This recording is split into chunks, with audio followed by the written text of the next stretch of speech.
오늘 우리가 감감감 특별 새벽기도의 둘째 날 함께 살펴볼 성경의 인물은 다니엘입니다.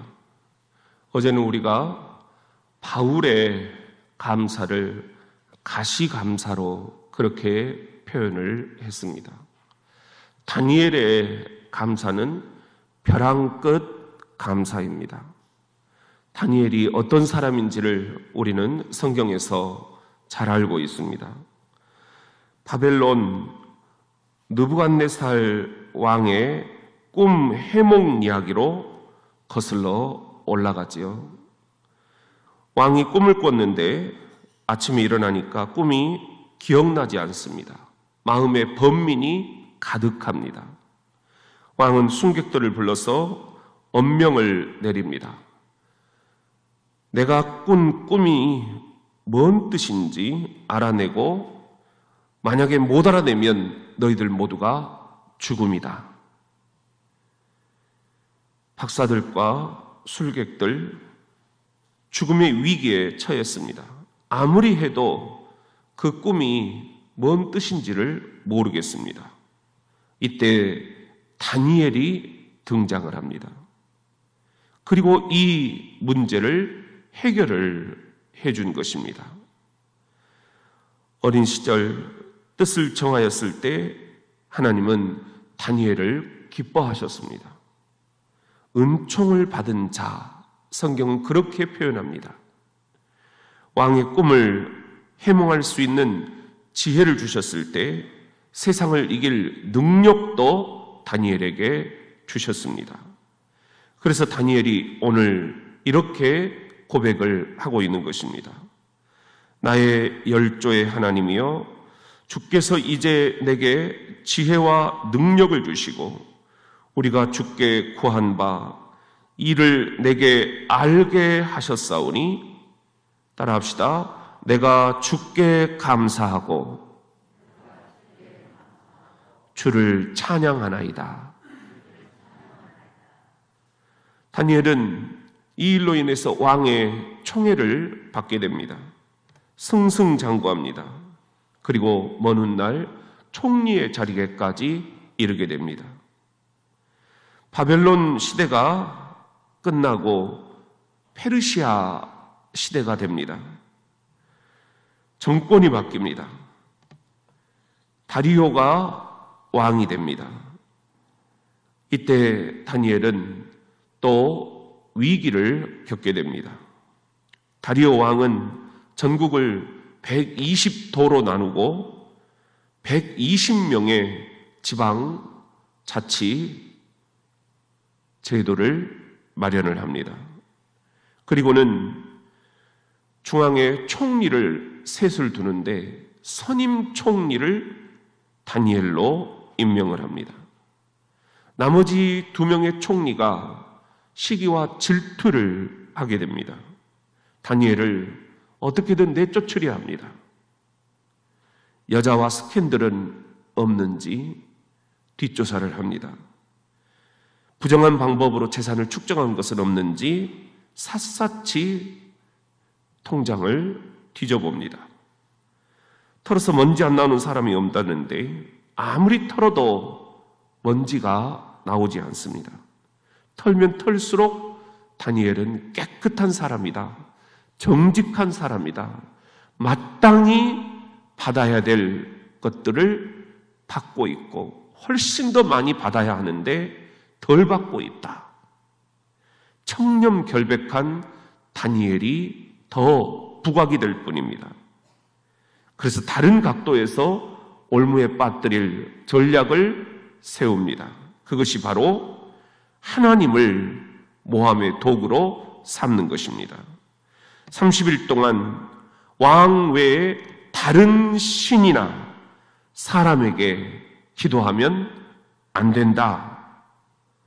그런 사람이 있다면 사자굴에 집어넣는다.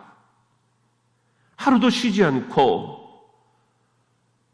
날마다 3번씩 창문을 열고 예루살렘 방향을 향해서 기도하던 다니엘, 그를 빠뜨릴 수 있는 유일한 덫이라 생각을 했던 것입니다. 그렇게 왕의 의인을 받아냈습니다. 왕은 충성스러운 다니엘을 죽이려는 음모인 줄을 모르고 자신을 높이 축혀 세워주는 그 사람들의 이야기를 듣고 착각하고 법령으로 의인을 찍고 만 것입니다. 다니엘 중상모략과 음모에 걸려들었습니다. 신앙을 포기하지 않으면, 하나님을 포기하지 않으면 사자 굴 속에 던져질 수밖에 없었습니다. 법령은 이미 공포됐습니다. 30일 동안 창문을 닫고 몰래 숨어서 기도할 것인가? 그러면 됐습니다.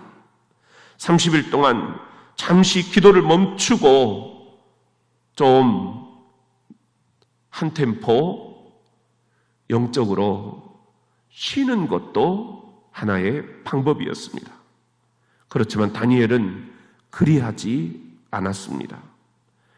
계략을 꾸민 간신들도 그것을 예상하고 있었습니다. 하나님을 향한 다니엘의 믿음이 일찍이 어느 정도인지를 간파하고 있었습니다. 다니엘은 결코 하나님을 포기하지 않을 것이다. 그들도 확신하고 있었습니다. 예상대로 다니엘은 초소에 의인이 찍힌 것을 알고도 평소대로 하루에 3번씩 하나님을 향하여 예루살렘이 있는 하나님의 성전 쪽을 향하여 창문을 열고 삼시세끼 기도를 드렸던 것입니다. 우리가 삼시세끼 기도를 드리고 있는 것처럼 말입니다. 우리 교회가 처음 저와 함께 삼시세끼 기도를 드리자 공포를 했던 것도 바로 이 다니엘의 믿음을 본받자 그런 의미였던 것입니다.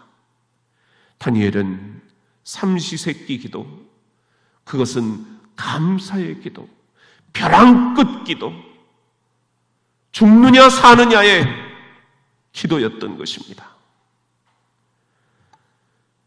다니엘 6장 10절에 보면은 다니엘이 이 초서에 의인이 찍힌 것을 알고도 자기 집에 돌아가서는 그 방에 예루살렘으로 향하여 열린 창에서 전에 행하던 대로 하루 3번씩 무릎을 꿇고 기도하며 그 하나님께 감사하였더라. 우리 한번 따라합시다. 전에 행하던 대로 하루 3번씩 무릎을 꿇고 기도하며 그 하나님께 감사하였더라. 다니엘이 벼랑 끝 감사를 드렸다는 것입니다. 내가 죽을 수도 있습니다. 사자굴에 던져질 게 뻔합니다. 그래도 감사. 그래서 감사. 무조건 감사. 감감감. 우리가 드리는 이 감감감, 감사 기도를 다니엘은 벼랑 끝에서 드리고 있었던 것입니다. 감사하면 죽는 것도 알았고, 감사하면 사자 밥이 되는 것도 알았고, 그런데도 불구하고 끝까지 기도, 벼랑 끝 기도, 벼랑 끝 감사를 드렸습니다. 감사의 최고봉, 다니엘의 벼랑 끝 감사입니다. 오늘 헌신을 주님 앞에 올려드린 우리 시무장로님, 원로장로님, 협동장로님, 우리 장로님들이 벼랑 끝 감사를 드리면서 이 교회를 여기까지 우리 온 성도들을 섬기면서 오신 것입니다. 다니엘처럼 말입니다. 다니엘 벼랑 끝 감사, 감사의 최고봉이여라. 우리들도 모두가 다 이제 이 벼랑 끝 감사를, 이 감감감 가을 감사 축제 기간 동안에 내 입술에서 계속해서 터져나오도록 고백해봄이 어떻습니까? 사람들은 나를 죽이려고 음모의 덫을 쳐놓았습니다. 사탄은 호시탐탐 나를 무너뜨리려고 사자밥이 되게 하려고 달려듭니다. 그러나 죽음 앞에서도 벼랑 끝 감사, 무조건 감사, 오늘 다니엘과 같이 벼랑 끝 감사를 드리는 저와 여러분 모두가 되실 수 있기를 이 둘째 날 새벽 예수님의 이름으로 축원합니다.